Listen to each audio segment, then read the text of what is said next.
Chief minister आहे तो नाव बदलून जातो, पुढच्या पिढीला काय तुम्ही संस्कार करणार?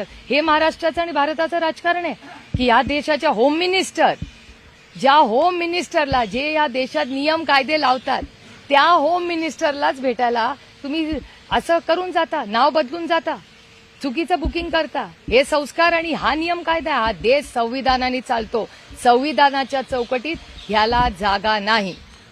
सुप्रिया सुळे यांना मुख्यमंत्र्यांचा चेहरा बनवण्यासाठी पवारांच्या इशाऱ्यावर देशमुख ठाकरेंना टार्गेट करताय अशी खूप चर्चा सुरू झालेली आहे. आता चर्चेली लोकशाही आहे, जो मर्जी बोलो. ताई, यशश्री शिंदे या एका युवतीची हत्या झाली उरणमध्ये आणि त्यानंतर त्या प्रकरणावरून वेगवेगळं राजकारणही सुरू दिसतंय. कसं पाहताय या सगळं? एकतर महाराष्ट्रात भारतीय जनता पक्षाचं सरकार आल्यापासून भ्रष्टाचार वाढलाय आणि डेटा सांगतो क्राईमही वाढलाय. पुण्यामध्येच उदाहरण बघा, सगळ्यात जास्त म्हणजे कालच तुमच्या चॅनलवर बघितलं कोयता गँग पोर्शचा ऍक्सिडेंट असेल, त्याच्यात बदलणारे ब्लड रिपोर्ट्स असतील, महिलांवरचे अत्याचार असतील. त्याच नवी मुंबईमध्ये काल मला वाटतं कुठल्या तरी दागिन्याच्या दुकानात मोठी चोरी झालेली आहे. क्राईम हा माझा डेटा नाही आहे, हा ज्या होम मिनिस्टरांना अजित पवार खोटं नाव आणि वेश बदलूनच भेटायला आले होते त्याच होम मिनिस्ट्रीचा डेटा आहे की महाराष्ट्रामध्ये क्राईम वाढलेला आहे. केंद्रातही त्यांचं सरकार आहे, राज्यातही त्यांचं सरकार आहे. याचं उत्तर तुम्हाला त्यांना विचारायला पाहिजे, कारण का data speaks louder than words. Data सांगतोय की महाराष्ट्रामध्ये क्राईम वाढलाय. त्याच्यामुळे हे जी उरणची घटना ही अतिशय दुर्दैवी आहे. अशी घटना देशात कुठेच घडू नये आणि ती सातत्याने आपल्या महाराष्ट्रात घडतंय. हे महाराष्ट्राचं आणि आपलं सगळ्यांचं दुर्दैव आहे आणि complete failure of home ministry and government. गेल्या काही दिवसापासून अनिल देशमुख दररोज पत्रकार परिषद घेत आहे. ते काही लोकांना निशाणा करताय. ते फडणवीसांना निशाणा करताय की ठाकरेंना निशाणा करताय? ते निशाणा कुणालाही करत नाहीयेत, ते सत्य बोलतायत. निशाणा कुणावरच नाहीये. तो गैरसमज नसावे. दुर्दैव आहे की या देशात खरं बोललं की या तुम्हाला असं वाटतं टार्गेट करतायत. जे खोटे करून काय काय उद्योग करतायत त्याचा प्रश्न विचारायला पाहिजे, कारण का हा सुसंस्कृत देश आहे जो संविधानाने चालतो, कुणाच्या मर्जीने चालत नाही. आम्ही पार्लमेंटमध्ये नियम कायदे बनवतो आणि हा देश त्यांनीच चालला पाहिजे. काही संसदेचं अधिवेशन सुरू आहे, पत्रकार त्या ठिकाणी कव्हरेज करतात, त्यांना एका पिंजऱ्यामध्ये बंद केलंय. या ठिकाणी तुम्ही कव्हरेज करायचं असं सांगण्यात आलेलं आहे. तर एकंदरीत चौथा स्तंभ लोकशाहीमध्ये पत्रकारांना म्हणतात, त्यांना अशा पद्धतीने बंद करण्यात आलं. काल राहुलजींनीही तो विषय मांडला आणि त्यानंतर कालच बीएससी बिझनेस ॲडवायझरी कमिटी जी असते, ज्याच्यात मीही आहे, भारतीय जनता पक्षाचे अनेक लोक आहेत, गौरव गोगोई जी आहेत, दयानिधी मारन जी आहेत, आम्ही सगळ्यांनीच काल त्याच्यावर सविस्तर चर्चा केली आणि आम्ही सगळ्यांनीच विनंती स्पीकर साहेबांना केलेली आहे की याचा फेरविचार व्हावा. जरूर काय नियम कायदे, हा देश नियम कायद्यांनीच चालतो, नियम कायदे प्रोटोकॉल सगळा पाळावा, पण मीडियाला थोडीशी व्यवस्थित फ्लेक्सिबिलिटी आणि मान सन्मान रिपोर्टिंग करण्यासाठी द्यावा, ही विनंती काल आम्ही बीएससी मध्ये केली. काल लोकसभा अध्यक्षांनी काल पत्रकारांसोबत चर्चा केली आणि त्यांनी म्हटलं की नुकतेच राहुल गांधींसोबत शेतकरी आले होते आणि शेतकऱ्यांनी संसदेच्या परिसरामध्ये काही वक्तव्य केले, त्यानंतर आम्ही दिशानिर्देश लागू केले. पण महत्वाचं म्हणजे जेव्हा गेल्या सरकारमध्ये स्थापना होत होती तेव्हा अनेक चित्रपट अभिनेत्री आल्या होत्या, अनेक जण आल्या होत्या, त्या खूप काही बोलल्या होत्या, त्यांच्यावरती दिशानिर्देश कुठले नव्हते. अध्यक्ष देखील ओम बिर्लाच होते. हो, आम्ही काल ह्याची चर्चा झाली. काल गौरव गोगोई ही या मीटिंगमध्ये बोलले आणि काल पार्लमेंटमध्ये राहुलजींचं भाषण असतानाही मला वाटतं दीपेंदर हुडाजी आणि गौरव गोगोई दोघांनी हा मुद्दा मांडला की अनेक ऍक्टर हे पार्लमेंटमध्ये आले होते आणि त्यांनी महिला आरक्षणाच्या दिवशी त्यांनी बाईट्स पार्लमेंटमध्ये देऊन, हे बघा अतिथी देवो भव, त्या ऍक्टर आहेत, त्या आल्यात, त्यांनी मान सन्मान केला, आमचं काही म्हणणं नाही. पण आमचं म्हणणं आहे की शेतकऱ्यांना आणि ऍक्टर्सला शेवटी ते या देशाचे नागरिक पहिलेत, नंतर प्रोफेशनल्स आहेत. सगळ्यांचा समान न्याय आणि सगळे नियम या देशात समान असले पाहिजेत. जे सत्तेमध्ये आहेत त्यांना एक नियम आणि सामान्य माणसासाठी एक नियम, हे चालणार नाही. हा देश भारतरत्न डॉक्टर बाबासाहेब आंबेडकरांच्या संविधानानेच चालतो, ज्याच्यात प्रत्येक व्यक्ती समान आहे. लोकसभेमध्ये जे राज ठाकरे महायुतीसोबत होते त्या राज ठाकरेंनी आता एकला चलोचा नारा दिलेला आहे आणि त्यानंतर राज ठाकरेंनी सगळ्याच पक्षांवरती टीका करायला सुरू केली. काल त्यांनी पुण्यात असं म्हटलं की पुण्यात दादा नसताना नेमकं पुढे आला असं. राज ठाकरेंच्या अशा विधानांकडे कसं बघतात? म्हणजे हे बघा, हे लोकशाही आहे, प्रत्येकाला बोलायचा अधिकार आहे. त्यामुळे काय फार प्रत्येक स्टेटमेंटला आपलं एक मत असलंच पाहिजे, आग्रह कशाला. आणि आम्ही सगळे जे त्या भागातले लोकप्रतिनिधी आहोत त्यांनी मागच्या आठवड्यात आम्ही तिथे जाऊन दौरा, मी असेल, अमोलदादा असतील, आम्ही जाऊन कलेक्टर, कमिशनर यांच्या गाठीभेटी घेतल्या आहेत, तिथे जाऊन दौरे केलेले आहेत.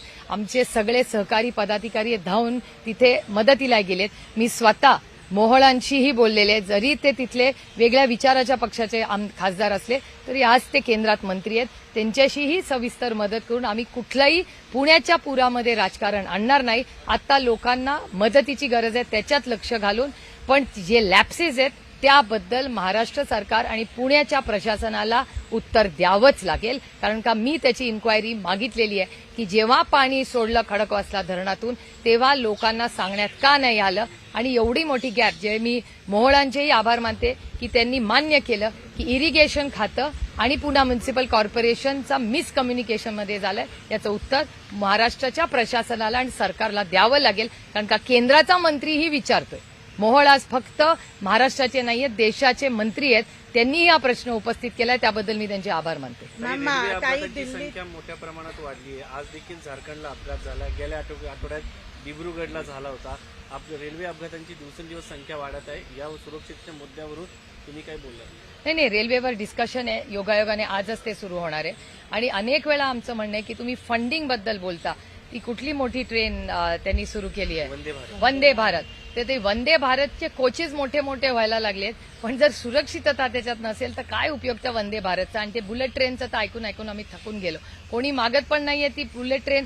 ती आपलं महाराष्ट्राच्या उगाच खर्च करून लोन घेऊन ते खापर कारण नसताना महाराष्ट्रावर देत आहे. ती बुलेट ट्रेन करण्याच्या ऐवजी आमच्या निलेश लंके कधीपासून आंदोलन करतायत, त्या दुधाला आणि कांद्याला भाव दिला तर महाराष्ट्र जास्त आनंदी होईल त्या बुलेट ट्रेनपेक्षा. मॅम, दिल्लीत ओल्ड राजेंद्र नगरमध्ये 3 विद्यार्थ्यांचा मृत्यू झाला. अंधार येतो. नाही काय झालं, मागे सन बर्न होतं ना पूर्ण अचानक. अच्छा, मग चालत नाही. चालत नाही ते पूर्ण, कॅमेरा पूर्ण बर्न होऊन जातं. रेडी? अरे गाड़ी बंद करो हीरो, गाड़ी बंद करो.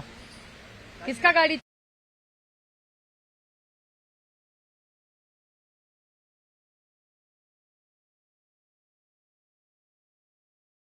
ऐसा बाउन है. चलो चलो रोल. चलो चलो यार, रोल करो. हो जस्ट अरे राजीव भैया आप इधर ही है. ऑडी चेक करे, ऑडी चेक करे, ऑडी चेक करे. राजीव भैया उनसे बात कहाँ गए वो? ऑडी चेक, ऑडी चेक, ऑडी क्यों चेक, मिलना ऑडी चेक. होते?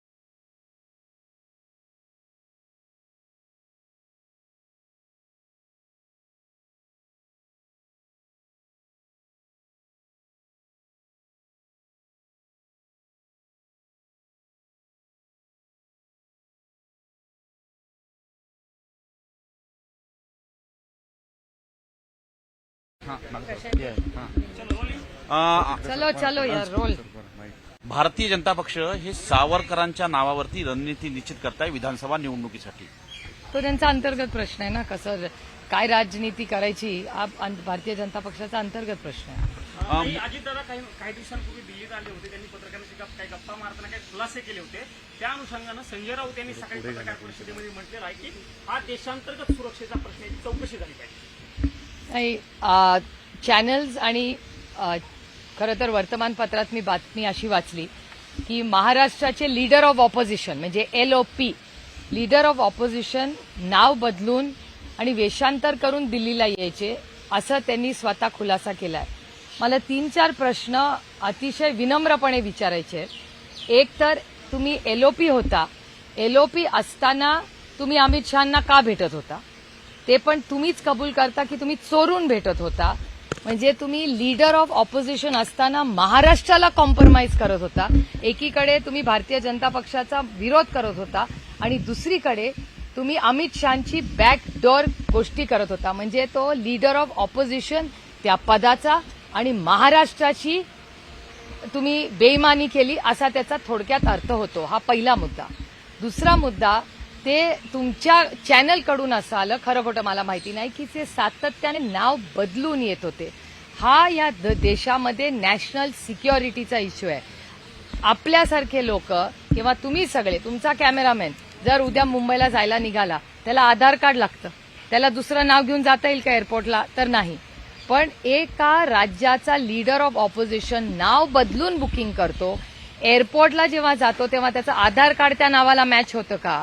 मग उद्या अजित पवारांनी असं केलं, उद्या कुठला तरी टेररिस्ट असं करेल, तो नाव बदलून येईल. याची जबाबदारी कोण घेणार? It is a national security issue. Mumbai आणि दिल्ली एअरपोर्टची चौकशी झाली पाहिजे की अजित पवार वेश आणि नाव बदलून एअरलाईनचीही चौकशी झाली पाहिजे. एअरलाईननी कसं काय अलाव केलं ज्या माणसाला तुम्ही ओळखत नाही? आम्ही जेव्हा जातो तेव्हा एअरलाईननी सातत्याने आमचं कार्ड देतात, तुमचं नाही विचारत. आमचं तरी विचारतात आधार कार्ड, आम्ही दाखवतो आमचं आधार कार्ड, तेव्हा आमचं चेक इन होतं, तेव्हा आम्हाला आत विमानात बसता येतं.